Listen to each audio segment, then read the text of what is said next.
TV1 රැස්වීදෙන ජීවිතේ.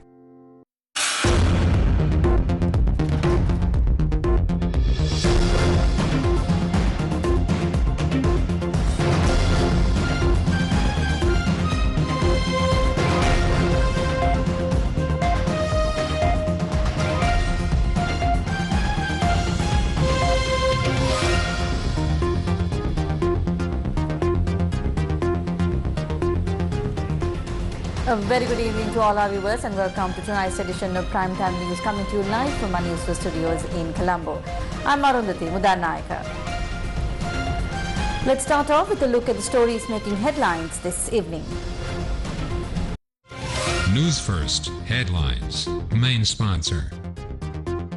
Valuable Finance, best finance company.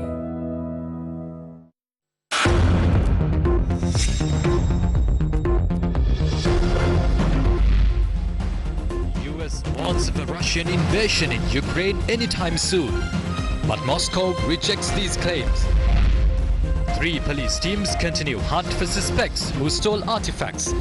Archaeology chief requests artifacts to be returned. Samurdhi allowance for low-income families to be increased. මේ ඇතිවන වැඩිවීමත් එක්ක අපිට අමතර රුපියල් මිලියන 15,000ක් ඒ සඳහා රජයට වැය වෙනවා. Food consumption drops among Sri Lanka's vulnerable families, a UN report reveals. Healthcare workers continue strike. මර්ධනය නම් ඕගොල්ලන්ගේ උත්තරේ අපි ලෑස්ති ඒකට කියන එක අපි තා පැහැදිලිව කියන. Australia wins super over thriller against Sri Lanka in second T20.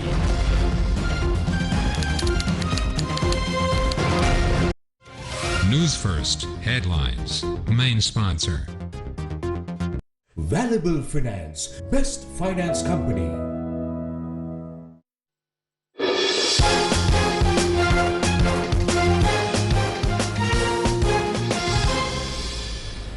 Starting off with some cricket news, Australia clinched a thrilling win over Sri Lanka in the second T20 played in Sydney today. The two teams faced each other in a super over eliminator after scores were levelled at the end of the match. After being sent into bat first, Australia scored 164 for the loss of 6 wickets at the end of their 20 overs. 27-year-old Nuwan, who made his debut for Sri Lanka today, dismissed opener Ben McDermott for 18 runs. McDermott punches it, fielder come round, he gets the wicket. Captain Aaron Finch scored 25, while Glenn Maxwell was out for 15 runs. Josh Inglis top scored for Australia with 48 runs, with his knock including 5 boundaries. Spinner Wanindu Hasaranga and pacer Dushmantha Chamira picked up 2 wickets each. Nuwan Thushara and Mahesh Theekshana picked up 1 wicket each. I think 149. Chasing a target of 165 to win, Sri Lanka got off to a slow start, losing 3 wickets for 25 runs. Avishka Fernando was out for 5 runs, while Charit Asalanka was out without troubling the scorers. Dinesh Chandimal scored 19 runs. Pathum Nissanka top scored for the visitors with 73 runs in 53 balls, including 7 boundaries and 2 sixers. Oh, he's picked that up well, he's picked that up. Umpire Rod Tucker's decision to not rule a wide delivery in the final over, bowled by Marcus Stoinis, caught the attention of many fans. Sri Lanka finished their 20 overs by levelling the score at 164 for the loss of 8 wickets. And is he going to get to Shrike into celebrating? He advances. In the 1-over super over eliminator that followed, Sri Lanka scored 5 runs for the loss of 1 wicket, leaving Australia with 6 runs to win. Australia chased down the target without losing a wicket with 3 balls to spare. It's tossed up there, it's into the gap. Australia win it, the super over. Brilliant game of T20 cricket. Sri Lanka came from the cloud.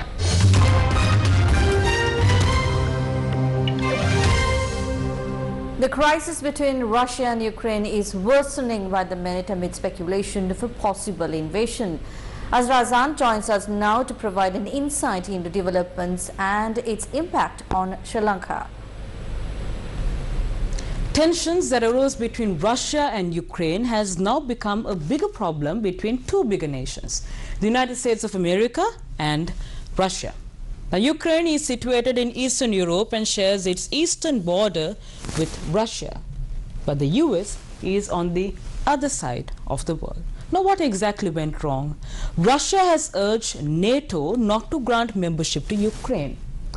Now, NATO is a military alliance that consists of 30 countries, which also includes the United States of America. The problem between the US and Russia is a historic one. Back then, there was a treaty or a pact called the Warsaw Treaty, which countered NATO. But with the downfall of Warsaw, you saw countries that were in close proximity to Russia were moving towards NATO. And that is exactly why now Russia says that NATO should not grant membership to Ukraine. America, on the other hand, says that Russia might use this as an excuse and invade Ukraine, and that if they do so, USA will surely attack Russia. Following the warning, US President Joe Biden discussed this matter with Russian President Vladimir Putin over the phone for about an hour.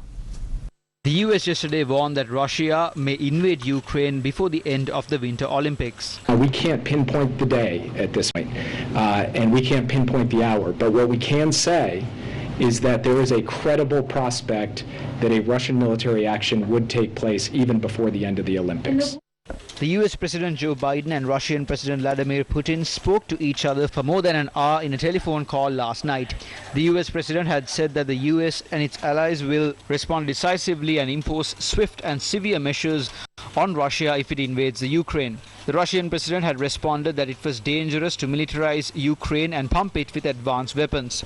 But Ukraine's Prime Minister, in a national address, urged the people to trust the state and not to panic. We live in a world of rapid dissemination of information. When panic is a gift to the enemy, it is panic that destroys states more than tanks and guns. This is not the year of 2014 but 2022. Our army is strong. Our position on the international arena is strong. We are an economically strong country today. As the crisis between Russia and Ukraine is worsening, several countries have now started to urge their citizens to leave Ukraine. Now, this trend, of course, was started by US President Joe Biden, and soon after he informed Americans that they should leave Ukraine, several other countries also followed suit. What is going to be the situation with Sri Lankans living in Ukraine? Let's find out. We believe that this problem can be resolved, and we will provide our support towards that. We have repatriated our citizens when issues like this have aggravated. We repatriated Sri Lankans who were employed in Kabul during the tensions in Afghanistan. We will remain committed to do that on behalf of the people. The United States has already voiced their objection against Russia. And China, on the other hand, has joined hands with Russia and has denounced US and its Western allies. How will a country as small as Sri Lanka fit into this geopolitical situation? How will we be impacted by the crisis that involves Russia, US, China, and Ukraine? Let's find out. Any instability that China may face can also impact to Sri Lanka because we are under a huge amount of loans, we are under a huge amount of investment projects that are pledged for forthcoming years. Increasing tension in USA can impact USA to strengthen its Indo-Pacific strategy, where we have to be watchful. Diplomatic contests, whenever they want to figure out their standpoint in the Indian Ocean, will definitely have a huge role to play when it comes to Sri Lanka's ties with these three powers. Dr. Manik Vakumbara also said that China may invade Taiwan if the US tries to take action against Russia and its allies.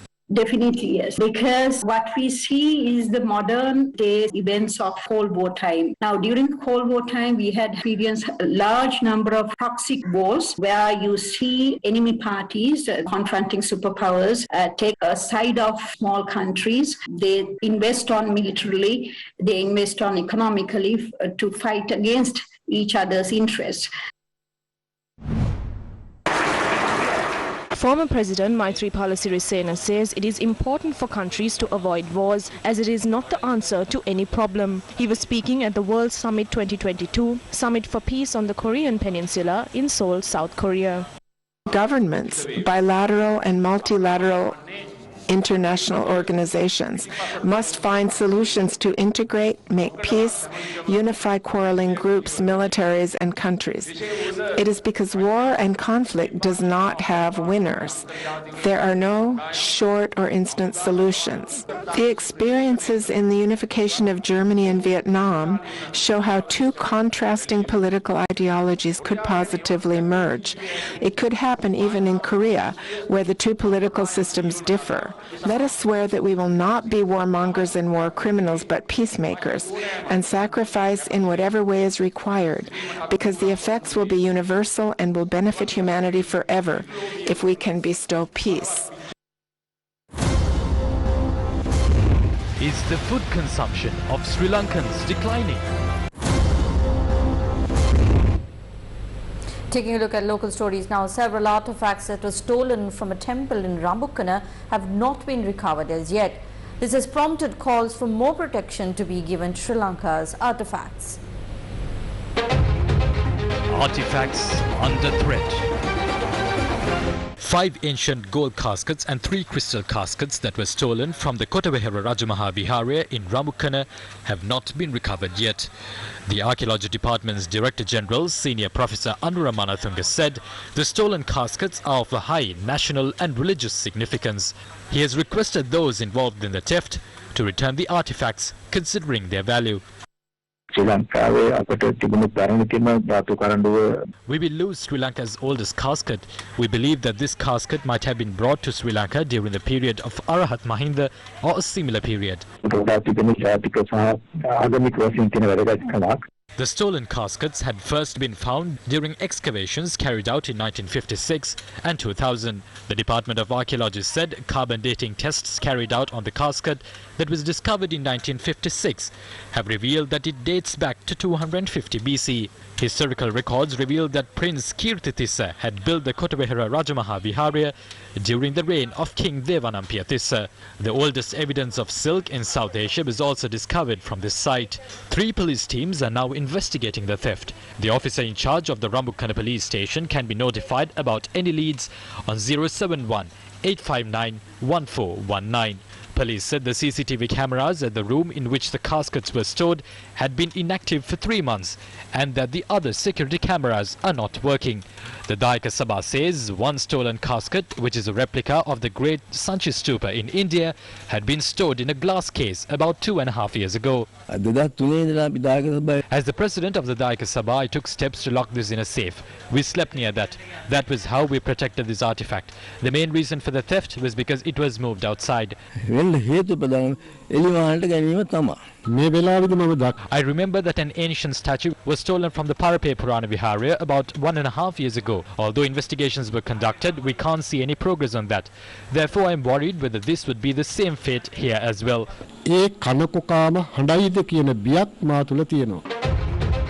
Artifacts under threat.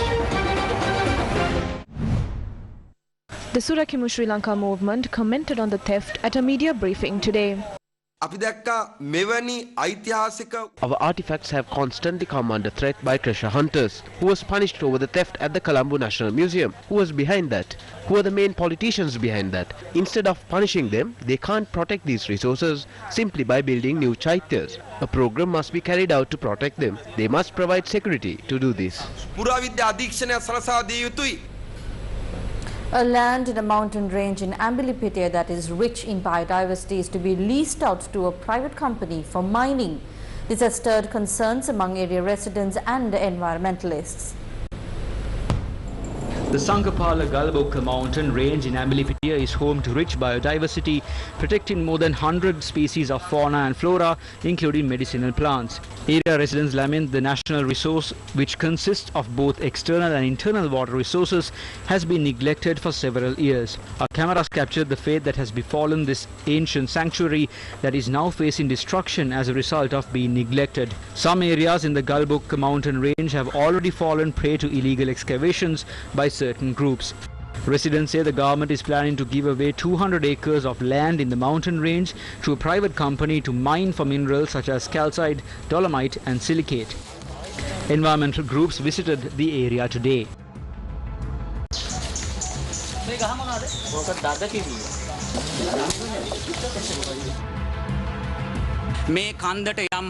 Communities that live at the foot of the mountain will be directly impacted by the damages to the environment caused by these excavations. Therefore, this mountain range must be conserved as it is rich in biodiversity.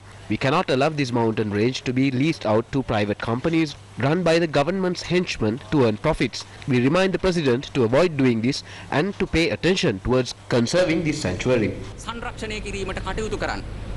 On to another one of our headline-making stories. A report published by the UN has shown that vulnerable families in Sri Lanka are consuming less food due to the rising cost of living. They say this has negatively impacted the health and nutrition status of the people.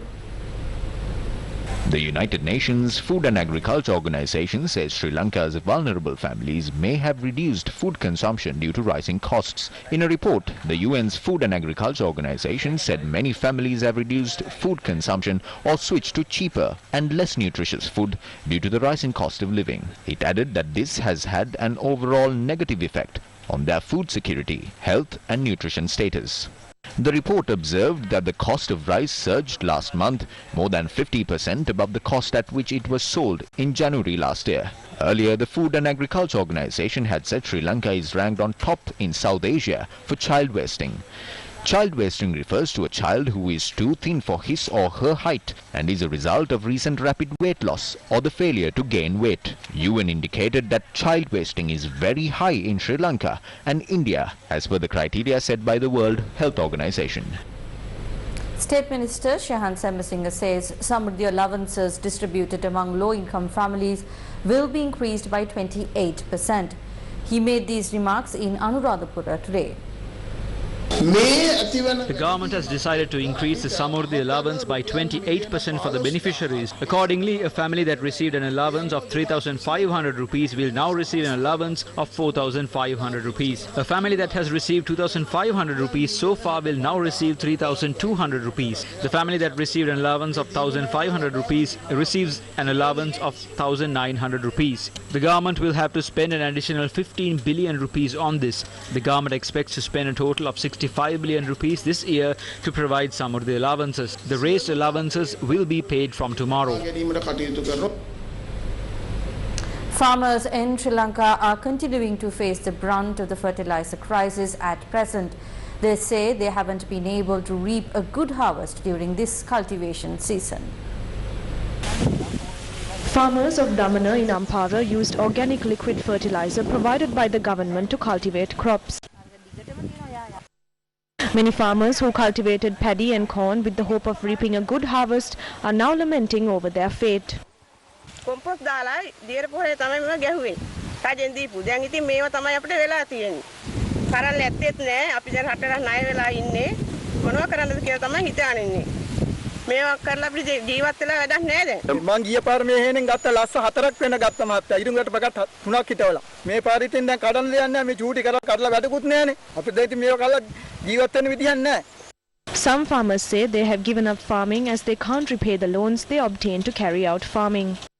දැන් මේ වෙනකොට මේවා අපි ණය වෙලා තමයි කරලා තියෙන්නේ. මොකද අපේ සල්ලි වලට කරලා නැහැ. එතකොට දැන් මේ වගේ ඉරුඟු කඩලා අපි කොහොමද අපේ දරුවන්ට උගන්වන්නේ? අපි සේරම ජීවත් වෙන්නේ මේ වගාවක් කරලා තමයි ගොවිතැන් කරලා. මේවා කඩලා අපිට දැන් මේ වගේ ඇට හදන්න බෑනේ. ඇට ගලවන්න බෑ. කිසිම විදියක් නැහැ. මේවා අපිට අතාරින්න වෙන්නේ. The farmers whose lives have been battered by the fertilizer crisis are now asking compensation from the government.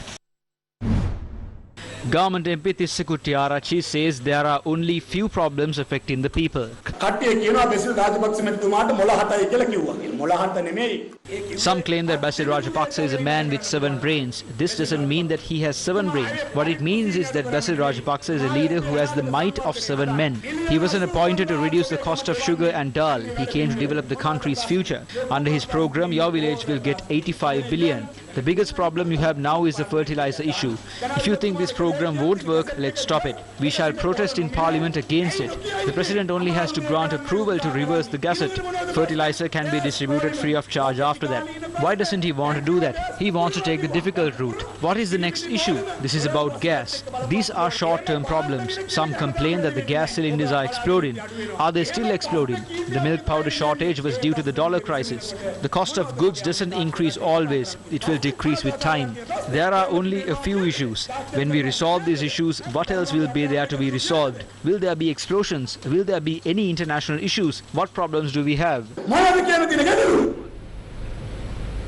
Time for a short commercial break. Stay with News First. We will be right back. Valuable Finance, best finance company. Register today for a Zoom workshop on new technology in Sinhala. First session at 3 p.m. on the 17th of February. Coding for the betterment of life. Register by 0777 600 20. Organized by Slit Institute. Tech Bus. Main sponsor. Slit Knowledge University. Challenging convention and redefining education. Welcome back. Here with News First. Justice Minister Ali Sabri says the Prevention of Terrorism Act will be amended in a way that it respects human rights. However, opposition lawmakers have criticized these comments.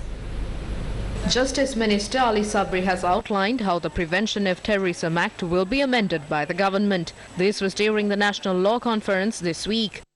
With the PTA, one of the most powerful weapons in order to fight extremism, terrorism. It's time to reflect and relook at it because times have changed. Bail has to be a right, whoever it is. We are struggling to have a balance between our freedom of the subject and the citizens and the national security. We will see a piece of legislation which will take care of our national security needs, in the meantime respecting human rights. But opposition lawmaker S.M. Marikar disputed these remarks today. Out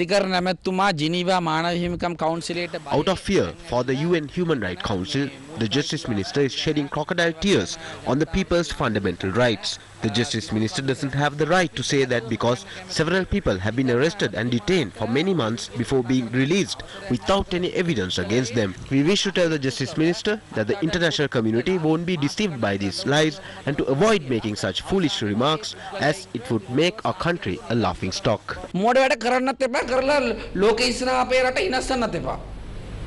Dinesh Kapukotua, who served as the United National Party's organizer for Ududumbara, joined the Samagi Janabalavege today. Now, this was during a rally attended by opposition leader Sajid Premadasa in Hasalaka.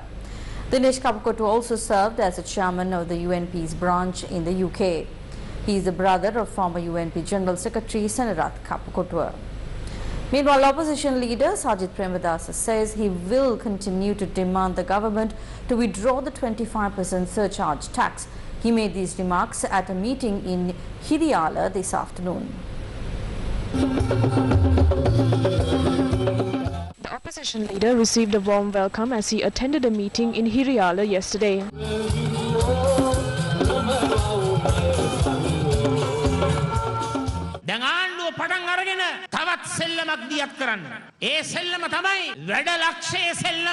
The government has now begun to play another game. This is the game of 100,000 projects. The 100,000 projects is all about facilitating their henchmen, loyal groups and their allies to obtain commissions and extort money. How are they raising money for these projects? They are planning on taking money by tapping into the Employees Provident Fund. They are planning to loot the money in broad daylight. They are about to impose a 25% levy on the profits of the country's biggest social security fund, the EPF, which contains 3 trillion rupees. They do all these in a way that it benefits their henchmen. On behalf of the working people, we will take to the streets and demand the government to reverse this decision.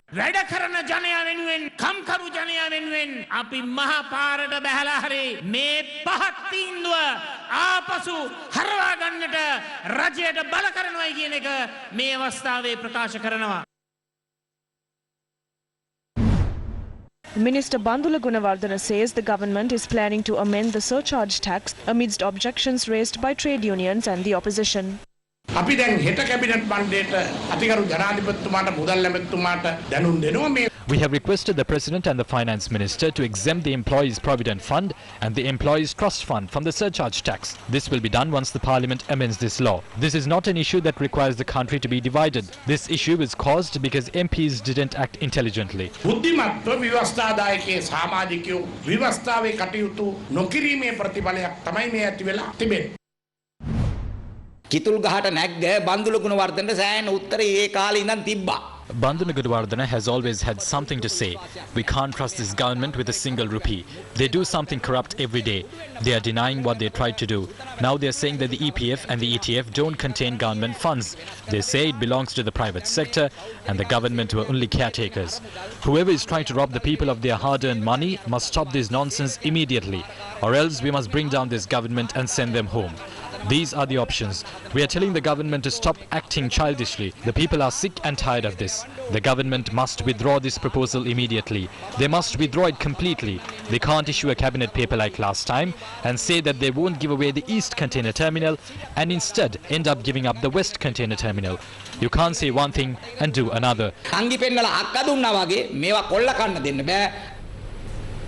The Pathfinder Foundation says it has brought together a team of experts from 3 countries to find solution to Sri Lanka's economic crisis. The Pathfinder Foundation says it has brought together experts from Sri Lanka, India and Japan to find solution for the economic crisis. It said they have conducted an in-depth discussion and brainstorms on immediate-term and medium-term solutions to address the financial crisis. The study group has made recommendations for debt restructuring and short-term financing arrangements to be presented to the 3 governments. The report had been handed over to Finance Minister Basil Rajapaksa. More Sri Lankan players make it to the IPL. The strike launched by several unions representing healthcare workers entered its 7th day today. This has left patients stranded in several state-run hospitals across the country.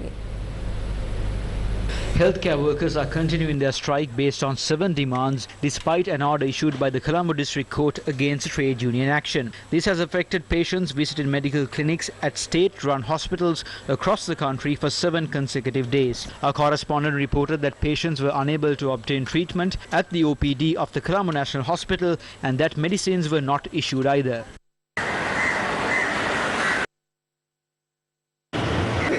Basin उजहर time लगेगा आदत इस type Hindu पता है हमारे तमाम වැඩවර්ධන 12කින් පස්සේ තමයි. It took 12 trade union actions to persuade the minister to understand our issues. The president issued an order making the health service an essential service. This violates international law. This was brought to suppress us. We will stand against this and take this to the international courts. මර්ධනයට එරෙහිව අපි ජාත්‍යන්තර අධිකරණයේ අනිවාර්යයෙන්ම නඩුවක් පවරනවා. අපි මේ කරන්නේ යුද්ධයක් නෙවෙයි ජනාධිපතිතුමනි. We wish to tell the president that we aren't involved in a war. This is a genuine struggle of health professionals. The health ministry has transformed this struggle into a war. Kindly hold discussions with health professionals and resolve these problems. If suppression is your answer to these issues, we are ready to answer that. මර්ධනය නම් ඕගොල්ලන්ගේ උත්තරේ අපි ලෑස්ති ඒකට කියන එක අපි තා පැහැදිලිව කියනවා. Sri Lanka has resumed issuing on-arrival visas for tourists for the first time since 2020. However, tourists from 10 countries would not be granted these on-arrival visas. Sri Lanka's on-arrival visa facility for foreign tourists was on hold since the pandemic broke out in the country in 2020. The government said they have resumed issuing these on-arrival visas from the 8th of this month. But it won't be issued to tourists from Afghanistan, Pakistan, Syria, Nigeria, Ghana, Ivory Coast, Cameroon, Myanmar, Nepal and North Korea.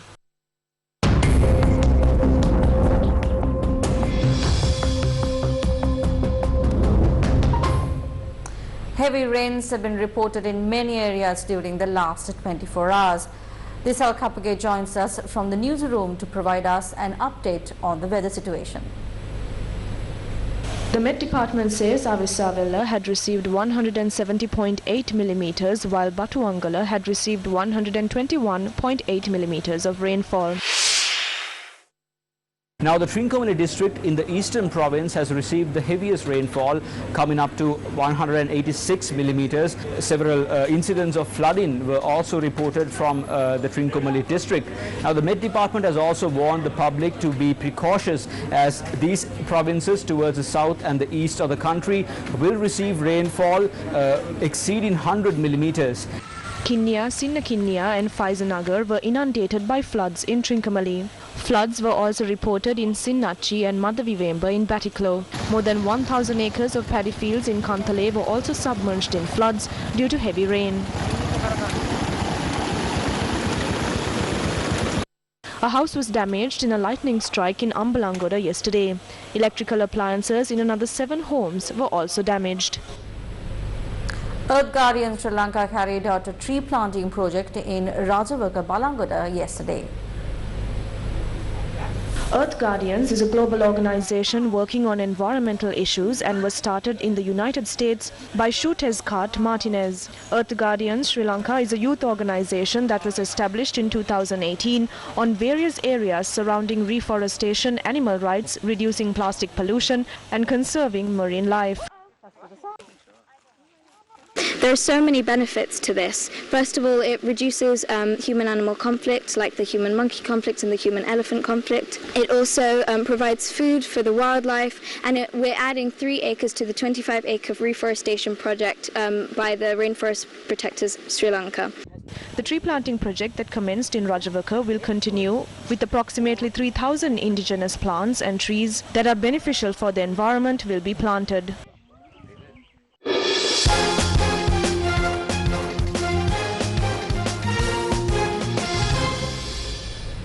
4 more Sri Lankans were chosen to play for this year's edition of the Indian Premier League today.